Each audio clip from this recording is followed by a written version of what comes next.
নিজেকে ভালোবাসতে কারোর অনুমতি লাগে না। সাপোজ আপনি যদি কাউকে ভালোবাসেন, ধরেন আপনি ছেলে বা মেয়ে যেই হন না কেন, আপনি যদি কাউকে পছন্দ করেন আর সেটা যদি কাউকে জানাতে চান বা কাউকে যদি ভালোবাসেন, সেটা যদি আপনি তাকে ভালোবাসার নিবেদন যেটাকে বলা হয় করতে চান, তাহলে সেই ক্ষেত্রে আপনি কিন্তু আপনার একার সিদ্ধান্তে তাকে ভালোবাসতে পারবেন না বা তাকে পছন্দ করতে পারছেন না। হ্যাঁ, আপনি তো তাকে দূর থেকে পছন্দ করছেন, সেটা আপনার একান্তই, কিন্তু যখন আপনি সেটাকে একটা সম্পর্কে রূপান্তরিত করতে চাবেন, তখন কিন্তু আপনি আপনার একার সিদ্ধান্তেই তাকে পছন্দ করতে পারবেন না বা তাকে ভালোবাসতে পারবেন না। তখন আপনাকে তাকে জানাতে হবে, তার ওই মানে প্রপোজালটা অ্যাকসেপ্ট করে আপনাকে যে সে মতামত দিবে বা এগ্রি করবে, সেই বিষয়টার জন্য আপনাকে অপেক্ষা করতে হবে।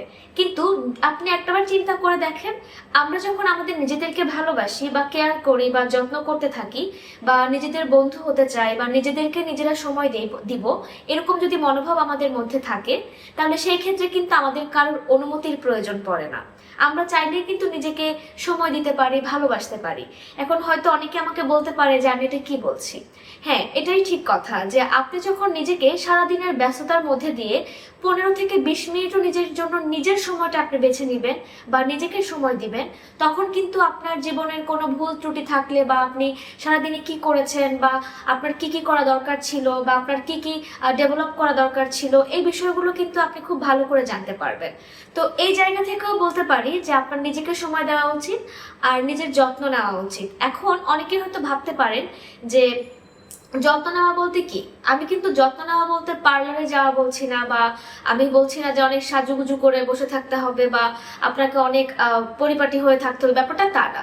আপনি খুব নর্মালি ক্যাজুয়াল যেভাবে লাইফ লিড করেন সেভাবেই আপনি থাকতে পারেন, কিন্তু আপনার নিজের বন্ধু হওয়াটাকে আমি বলছি যে আপনি আপনার বন্ধু হন।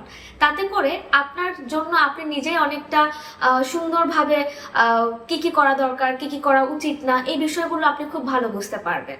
শুধু তাই না, আমি সাধারণত যেটা করে থাকি আমার লাইফে, সেটা আমি আজকে শেয়ার করব।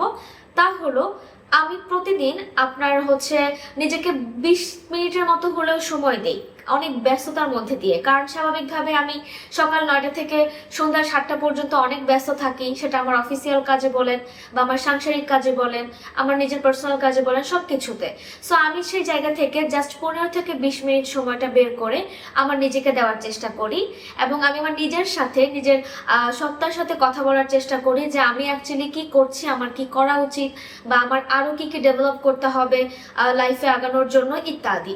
শুধু তাই না, আমি এখন যেটা করতে পারি সেটা হচ্ছে আমি না বলতে শিখেছি, যেটা আমি একটা সময় পারতাম না।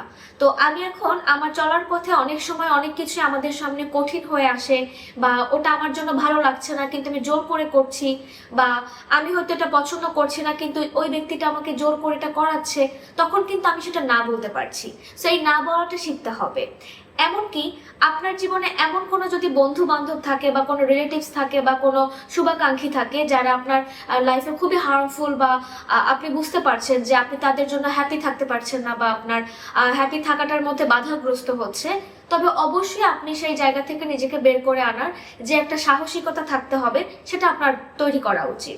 তো এইভাবে আমি সাধারণত নিজেকে সর্বদাই চেষ্টা করি। এছাড়া আমি সবসময় একটু চেষ্টা করি প্রাণ মন খুলে একদম হাসার, কারণ হাসলে মন ভালো থাকে, হার্ট ভালো থাকে, এটা সবাই আমরা বলি, আমরা জানি। তো এই আর কি ব্যাপার। সো আপনি চেষ্টা করবেন যে নিজেকে সময় দেওয়ার, নিজের যত্ন নেওয়ার, কারণ আমরা প্রতিনিয়ত অন্যের কথা ভাবতে গিয়ে, অন্যের কেয়ার করতে গিয়ে আমরা নিজেকে ভেঙে ফেলি, নিজেকে ভুলে যাই। সো এই কাজটা করা যাবে না। এটা শুধু আমি না, আমার প্রত্যেক শুভাকাঙ্ক্ষীকে বলছি, আপনারা নিজেকে সময় দিন। যত ব্যস্তই থাকেন না কেন, অ্যাটলিস্ট 15 থেকে 20 মিনিট নিজেকে সময় দেওয়া দরকার। সবাই ভালো থাকবেন। আশা করছি আমার ভিডিওটি ভালো লেগেছে। ভালো লাগলে অবশ্যই শেয়ার করবেন। ধন্যবাদ।